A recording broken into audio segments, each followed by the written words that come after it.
Our Skoda Superb has been part of the fifth gear family for 5 months and still receives almost unanimous praise from anyone who sits in it, looks at it or drives it.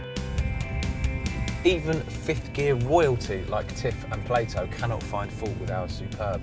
A couple of weekends ago we carted off up to the NEC in Birmingham for the Autosport International show, and across the whole weekend they used this basically as their Winnebago, sprawled across the back seats with cups of tea and bacon sandwiches.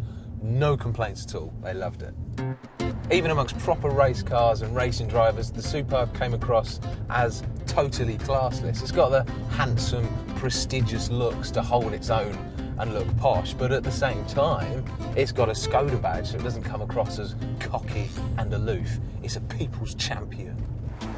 Other goings-on include us having to take it in for a service, which was a totally pain-free experience. We booked ourselves anonymously into the nearest Birmingham dealer, and the service we got was spot on. They offered to come and pick the car up from us, they offered to give us a courtesy car, and they did all of the work in a day. So in our experience at least, Skoda's dealers are as good as their cars. The trouble with a car that's as capable as the Superb is that after a while you start to desperately look for faults just to prove it's not perfect, and we've found one.